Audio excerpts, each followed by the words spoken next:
You see, I ain't said nothing bad about him no more. Yeah. I ain't understand because I didn't know him. He a little gangster. And he laid back. And talent-wise, when I see him in the studio, he remind me like a young dog. You all right? Yeah. Big Lack. How you doing, Wayne? Big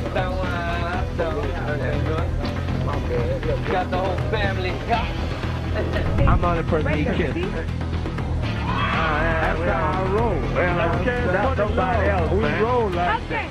Now. It started with one calm sentence from Charleston White. But what he said next cracked open something the industry's been whispering about for years. Because when Charleston stops clowning and starts reflecting, people listen. That tone right there, that quiet, almost respectful tone, was different. And that's what made everyone lean in.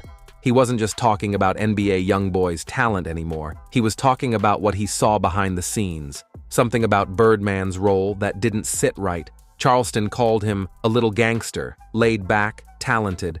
But that last part, he reminded me like a young dog, hit harder than people expected. Because those who know. That phrase wasn't random. It was a direct comparison to another artist who once stood beside Birdman and called him Pops. It was the beginning of a conversation nobody in the industry really wants to have, about control, loyalty, and how father figures in hip-hop can sometimes blur into something else entirely. And if you listen closely, that clip wasn't just about praise, it was a warning dressed as a compliment. Because Charleston White's tone shifted, and the internet could feel it. This was the calm before the storm. Before Charleston said the one thing that made the entire hip-hop community stop scrolling. They just stopped fighting and killing each other between YB, Dirk, King Von, Rondo, and all. They just stopped killing 2 years ago. And the fans was beefing and fighting amongst it. So all of a sudden you telling me it's kumbaya now? If that was the case, all of these trained law enforcement agencies wouldn't be on eggshells right now if that was the case. That was the moment everything flipped. The vibe went from calm conversation to full-on exposure. Charleston wasn't hinting anymore. He was naming names. Birdman, Youngboy, The Pattern. And what made people freeze wasn't just what he said, it was how he said it. This wasn't chaos for clicks. It was control with purpose. He said Birdman's relationship with these young artists wasn't normal, that it went beyond mentorship, beyond business. And suddenly, the internet started to look back at all those years of father-son talk in a new light.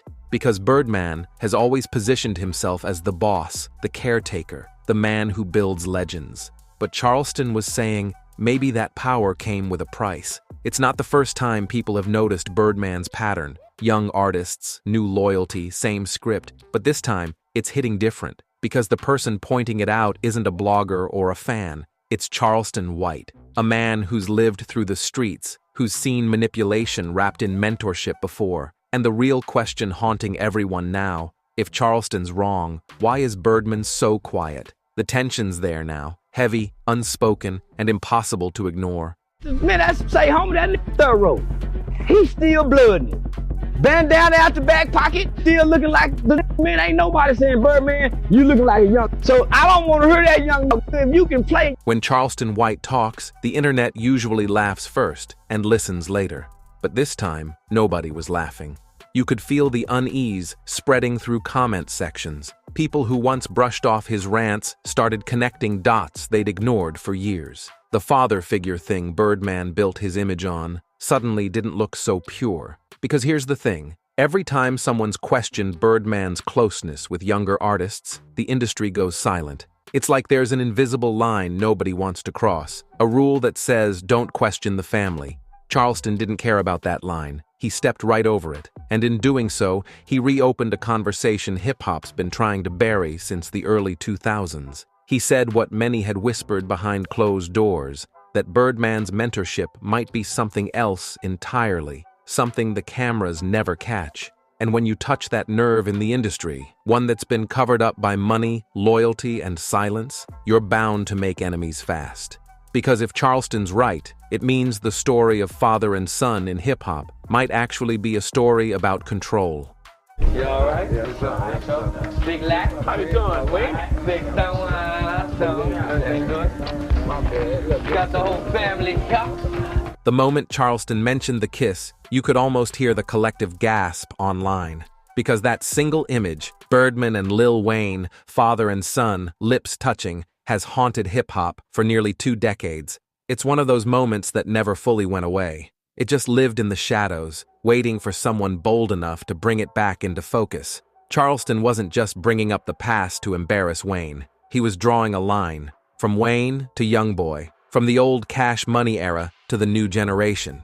His message was simple. The playbook hasn't changed, only the faces have. And what's wild, people started agreeing. The same industry that used to laugh at Charleston suddenly looked uncomfortable, because deep down, everyone remembered that moment. The one that blurred the lines between mentorship and something harder to define. Then, Charleston turned his attention back to Youngboy, calling out his fans, mocking the peace between rival rappers. To most, it sounded like another rant, but beneath the chaos, there was logic. He was saying, these kids stopped fighting too fast, the energy shifted too cleanly, and maybe someone powerful was pulling the strings. Because in Charleston's world, peace doesn't just happen, it's managed. And if that's true, then Birdman isn't just mentoring Youngboy, he's rewriting his entire narrative. NBA Youngboy, bro, that shit ain't normal. Nah, he not normal, he's special. Big money right there, brother. I think he's $1 billion. Charleston wasn't wrong. He just said it the way only he could. Because in a world where the streets never really sleep, peace doesn't just show up overnight. He was pointing out the cracks. The timeline didn't make sense. These rappers who were literally shooting at each other, now suddenly allies. It felt staged, controlled, like someone higher up wanted the illusion of unity. And that's when the internet started realizing this wasn't Charleston's usual chaos, it was pattern recognition. He wasn't attacking peace, he was questioning the price of it. Because if Birdman really had a hand in ending all that drama, the question becomes, why? What does he gain when chaos suddenly turns quiet? That's when viewers stopped scrolling and started rewinding, trying to decode what Charleston meant, because his words weren't random. If the feds are still watching, if the tension's still real, why does it look so peaceful? It was a rhetorical dagger, aimed not just at Youngboy, but at the system built around him. And behind that system, one name keeps showing up, the same name Charleston refuses to let off the hook, Birdman. So if this piece is a performance, who's directing the show?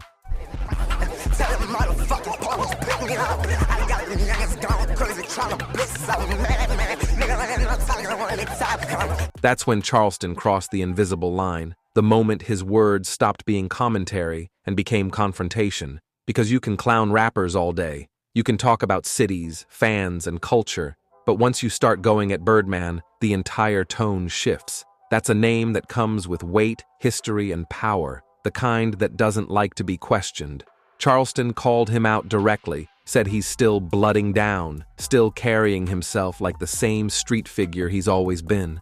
And that line, still looking like the man, that wasn't flattery, it was accusation. He was saying, you still act like the boss, not the mentor, because mentors guide, bosses control. It was a coded message to the industry. Birdman might be older now, but his methods haven't aged a day. And when Charleston said, ain't nobody saying Birdman, you looking like a young, the internet filled in the blanks. That's when it clicked. He wasn't questioning Birdman's fashion or attitude. He was questioning why Birdman always surrounds himself with the young. That's not just shade, that's an accusation. The kind that doesn't fade with time. And now the conversation had shifted. It wasn't about music anymore. It was about control, image, and intent. So when Charleston said Birdman's not the caring mentor everyone thinks he is, it wasn't gossip.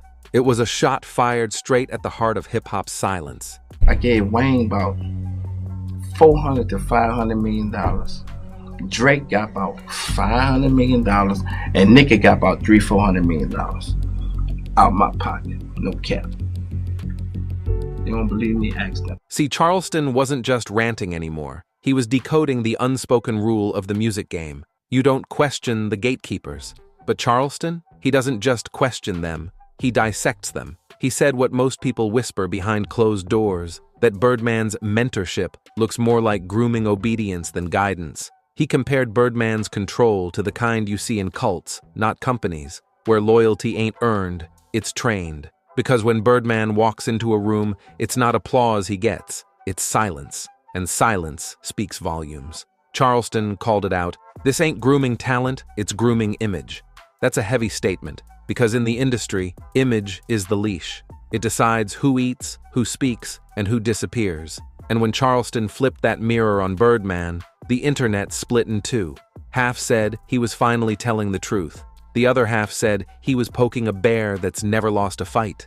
Because if Charleston was right, if Birdman's influence runs deeper than the music, then that means every artist tied to him might not just owe him gratitude, they might owe him obedience. And that's when fans realized this wasn't just about Birdman or Youngboy anymore. It was about how power shapes silence in hip-hop. It's strange how the loudest people in the room suddenly go quiet when certain names get mentioned. When Charleston started hinting at Birdman's grip over Youngboy, the usual parade of podcasts, bloggers, and industry voices, they went silent. Not because they didn't have opinions, but because they've seen what happens when you speak too loud about power in hip-hop. It's like everyone's learned the rule. You can talk about beef, you can talk about money, you can even talk about contracts, but you don't talk about the man behind all three. That's where the fear kicks in. And the thing about fear is, it doesn't always scream. Sometimes it just stays silent, quietly reshaping how people move. Because behind the scenes, you start hearing whispers, producers who won't take a meeting without clearing it, artists who suddenly stop doing interviews, and executives who act like Birdman's shadow still stretches across half the game. That's when you realize this isn't just about two artists or one label, it's about power, disguised as mentorship. See, the industry sells you dreams, the narrative of a father figure saving a lost talent, but in reality,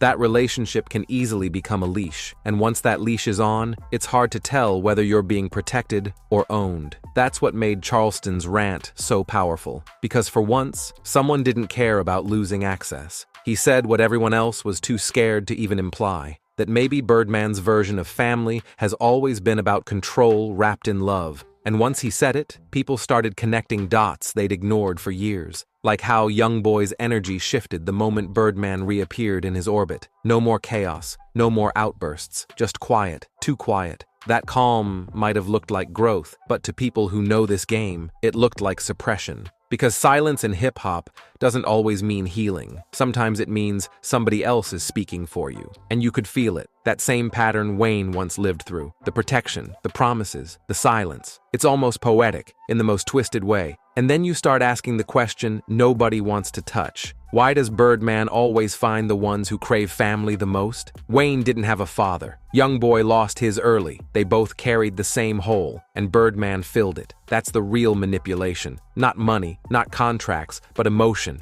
Because once someone plays the role of savior, it's almost impossible to question their control. You start mistaking gratitude for loyalty. And that's how people lose themselves. Not overnight, but slowly, piece by piece. And in the middle of all this, the internet keeps pretending it's just entertainment. They make memes, dissect interviews, post reaction clips, but the core story gets lost. This isn't just celebrity drama, it's a mirror. Because if you strip away the fame and the millions, it's the same cycle a lot of people know too well. Dependence dressed as devotion. Now let's talk about the part the public never sees. What happens when you try to leave that system? Ask anyone who's ever fallen out with Birdman. You don't just walk away. You fade out, quietly. Your music stops dropping. Your visibility shrinks. Your story gets rewritten. Wayne went from Birdman's son to a lawsuit overnight, and even after settling, his tone changed forever. There's no warmth, no nostalgia, just cold business. It's like he accepted the truth. Love in the industry comes with fine print, and the eerie part? That same tone has started creeping into Youngboy's world. Even when he speaks, it's guarded, careful, like someone who's seen how fast love can turn into leverage. That's the tragedy nobody laughs at. Because when you look past the fame, it's two generations of artists learning the same lesson. You can't call it mentorship if it costs you your freedom. You can't call it family if silence is the price of loyalty. And yet, here we are again, watching history repeat itself with a different face, different city, same script. But maybe that's what Charleston was trying to show us all along. He wasn't just being messy. He was trying to pull the curtain back on how control really looks in this industry. Not through violence, not through contracts, through emotion. The scariest kind of control is the one that feels like love. And now, the question is, who's next? Because if Birdman's family pattern continues, there'll always be another artist, another lost soul looking for belonging, who steps into the same cycle thinking they're being saved. Maybe that's the real genius of Birdman's legacy. Not the money, not the deals, the ability to make power look like protection. And if you've been around long enough, you know that's the most dangerous illusion in music. So when Charleston called it creepy, maybe that word wasn't even enough. Maybe it was just the first honest label anyone's dared to put on a truth that's been staring everyone in the face for 20 years. Because love doesn't silence you, loyalty doesn't cage you, and no real mentor needs you to call him dad. So yeah, maybe it's time we stop calling this mentorship and start calling it what it really is, control. And the fact that people still defend it says more about the industry than it ever will about Birdman. Because if silence protects power, then truth is the only rebellion left. And don't go anywhere. Click the next video you see on your screen for even more juicy celebrity chaos, betrayals, and stories Hollywood doesn't want you to know. See you in the next one.